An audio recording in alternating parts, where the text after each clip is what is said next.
ஏய் நீங்கள் செல்ஃபி எடுங்க சார்.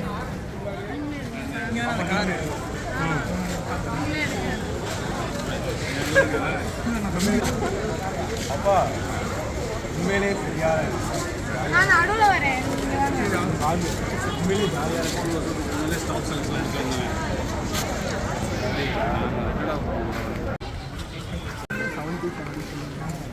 ரொம்ப கடுப்பாக அதுவே எல்லாம் சவுடி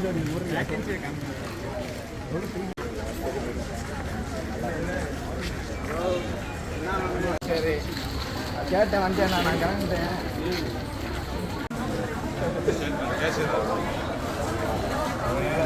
ஈஸி 21 போட்டிருக்கேன். ஒன்றே ஒன்று தப்பாயிடுச்சு. எவ்வளோ போட்டீங்க? இது மொத்தம் 82 போட்டேன். 82 ரொம்ப ஈஸியா?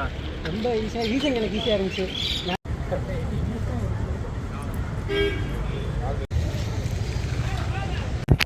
ஸ்லாட் 3 எக்ஸாம் முடிஞ்சு இப்போ வரப்பே மக்கள்கிட்ட கேட்டேன். கான்ஸ் வந்து டஃப்பாக இருந்துச்சு நாங்கள். ஏன்னா எப்போயுமே ஒரு டிஐ தானே கேட்பாங்க. இந்த இதில் வந்து ஒரு டிஐ ப்ளஸ் கேஸ்லெட்ஸ் கேட்டிருந்தாங்க. ஸோ அதனால் மக்கள் டஃப்பாகவும் ஃபீல் பண்ணியிருக்காங்க. அதே மாதிரி அப்ளிகேஷன் சம்மே ஃபஸ்ட்டு சம்மே இந்த சிம்பிள் இன்ட்ரெஸ்ட்லேயே இந்த பி வச்சுலாம் கேட்டிருந்தாங்க அப்படிலாக. சரி எப்படி இருக்கு மக்கள்கிட்ட கேட்போம். ஆப்டி நான் கொஞ்சம் கம்மியாக தான் 20 தான் அட்டன் பண்ணேன். ஏன்னா ஓகே எனக்கு பார்த்தோன்னே கொஞ்சம் வெக்ஸ் ஆகிடுச்சு கொஞ்சம் லைட்டாக. ஓகே அதான் எல்லாரும் சொன்னாங்க ஷிஃப்ட் 3 மட்டும் இப்படி ஆயிடுச்சு போல். ஆமாம் அதுக்கு முந்தின ஷிஃப்ட்டு நல்லா எழுதுனா சொன்னாங்க. ஆமாம் ஷிஃப்ட் 1 ஈஸியாக தான் இருந்துச்சு. இது எனக்கு கொஞ்சம் நான் கொஞ்சம் பெருசாக தான் இப்போ 3 மந்த்தாக தான் படிக்கிறேன். ஆனால் கொஞ்சம் எனக்கு இதாக தான் கொஞ்சம் அப்ளிகேஷன் ஃபுல்லாக நான் இல்லை சார் பண்ணல சார். ஓகே 2-3 தான் ட்ரை பண்ணேன் பண்ண முடியல என்னால். ஓகே ஓகே அது ரீசனிங் நல்லா இருந்துச்சு. ரீசனிங் நான் நார்மலாக நம்ம போகிற மாதிரி தான். இங்கிலீஷும் ஓரளவு ஆப்டி கொஞ்சம் வெக்ஸ் ஆயிடுச்சு. சரி நீங்கள் சொல்லுங்கள் ஷிஃப்ட் 3 எப்படி இருந்துச்சு? அதான் ஆப்டி கொஞ்சம் டஃப்பாக இல்லை ஆக்சுவலாக ஷிஃப்ட் 2ஓட ஷிஃப்ட் 3 எனக்கு ரிவ்யூ எடுக்கணுன்னே வந்தேன். ஏன்னா எப்பயுமே இந்த ஷிஃப்ட் 3 செய்கிறாங்கல்ல எப்படி செஞ்சுட்டாங்களா? ஆப்டி மட்டும் செஞ்சுட்டாங்க. மற்றது கொஞ்சம் இங்கிலீஷில் கொஞ்சம் ஈஸியாக தான் இருந்துச்சு. எரர் கொஞ்சம் ஈஸியாக ரொம்ப ஈஸியாக தான் இருந்துச்சு. ப்ளஸ் மற்றது எல்லாமே கொஞ்சம் ஆர்சி மட்டும் கொஞ்சம் லைட்டாக கேட்டிருந்தாங்க. கொஞ்சம் உட்காந்து படித்தோம்னா ஈஸியாக தான் இருந்துச்சு. ரீசனிங் ரொம்ப ஈஸியாக இருந்துச்சு. இப்போ சில இதெல்லாம் பாசிபிலிட்டி இருந்துச்சு. ரீசனிங் வந்து ஈஸியாகவே போட்டுடலாம். ஒரு 35 ஃபுல்லாகவே போட்டிருக்கலாம். ஃபுல்லாகவே போட்டுடலாம். இங்கிலீஷும் எனக்கு ஈஸியாக தான் இருந்துச்சு. 25+ தான் நான் போட்டிருந்தேன். எனக்கு ஓகே ஓகே டோட்டல் அட்டெம்ப்ட் எவ்வளோ? 73 போட்டிருக்கேன். எவ்வளோ நாளாக ப்ரிப்பேர் பண்ணுறீங்க? நான் ஒரு 2 இயர்ஸாக ப்ரிப்பேர் பண்ணேன். 2 இயர்ஸாக ப்ரிப்பேர் பண்ணேன். ஓகேப்பா ஓகே ஆல் த பெஸ்ட். சரி மக்கள் நிறையா பேர்கிட்ட இப்போ கேட்டப்பே இந்த ஆப்டி மட்டும் 3rd ஸ்லாட்டில் செஞ்சுருக்காங்க மக்களே. சரி பரவாயில்ல பார்த்துக்கலாம். நார்மலைசேஷன் கண்டிப்பாக இருக்குங்க ஷிஃப்ட். ஏன்னா 2 டிஐ கேட்டிருக்காங்க. லாகப்பட்டு பாவம் பண்ணுவா 2 டிஐ கேட்டு வச்சிருக்கீங்க. அதாவது 2 டிஐ மீன்ஸ் 1 டிஐ அண்ட் 1 கேஸ்லெட்ஸ் கேட்டிருக்காங்க. ஸோ இது கொஞ்சம் கஷ்டமாக இருந்துச்சு. Okay so all the best. பார்த்துக்கலாம். நம்ம பிஓ மெயின்ஸ்க்கான டிஐ 2 ஸ்டே போடுறோம் மகளே. என்னால் முடியாத கோல்டு இதெல்லாம் எடுத்துருவேன் நினைக்கிறேன்.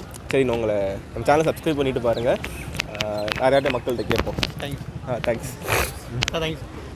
சித்தப்பா பையன் எப்படா எழுதுனேன்? ஈஸியாக தான் இருந்துச்சு. ஆனால் ஆப்டி கொஞ்சம் டஃப்பாக இருந்துச்சு. ஆப்டி டஃப்பாக இருந்துச்சு. ரீசனிங்லாம் 35 அடிச்சிட்டேன். ரீசனிங் ரொம்ப ஈஸியாக தான் எல்லா எக்ஸாம் ப்ரிலிம்ஸ் கிளியர் பண்ணிடுறியா? ஆப்டி மட்டும் டஃப்பாக இருந்துச்சு. ரீசனிங் ஆப்டியில் எவ்வளோ போட்டேன்? ஆப்டியில் 22 தான் போட்டேன். 22 தான். அப்ளிகேஷனே கொஞ்சம் டஃப்பாக தான் இருந்துச்சு. வேறு பாப்பாரா என் கூட வேறு இருக்கேன்.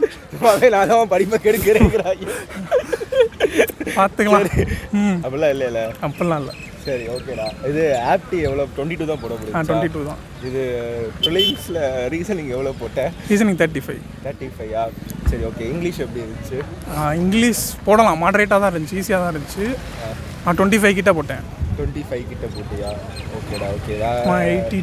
82 கிட்ட. ஏன் அப்ளிகேஷன்ஸ் விட்டேன்? இதெல்லாம் போடுவே. ஸோ டிஐ அதை பார்த்தோன்னா பதட்டம் ஆயிடுச்சு கொஞ்சம். டிஐ ஒரு கேஸ்லெட்டை பார்த்தோன்னா லைட்டாக பதறிடுச்சு. எப்பயுமே ஆப்டியில் தான் அதிகமாக போடுவேன். இந்த இடம் கொஞ்சம் பதட்டமானனால ஸோ அட்டம் கம்மியாகிடுச்சு. ஏடா இப்போ பதற.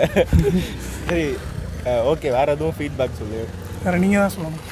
சரி ஓகே ஓகே. தம்பி தான் கூட அது ஒன்றா பழகி வளர்ந்த தம்பி. அதனால் அப்படி வாடா போகிறது பேசிட்டு நினச்சிக்காதீங்க. வீட்டிலேயே நான் பாப்பாவில் நினைக்கிறேன். நாளாக காலையில் கூப்பிட்டு வேற போயிருக்கேன். சரி ஓகே. ஸோ தேங்க்ஸ் மக்களே. நம்ம வீடியோ கோர்ஸ் மார்க் டெஸ்ட்லாம் ஐபிபிஎஸ் பிஓ மெயின்ஸுக்கு வந்து இருக்குது, யூஸ் பண்ணிக்கோங்க. நிறையா நான் டிஏ எடுத்து வச்சுருக்கேன். இந்த 1 வீக் பாருங்கள். இந்த மாதிரி மேரத்தானே மிஸ் பண்ண போங்க. தேங்க்ஸ் மக்களே. Bye bye. தேங்க்யூ.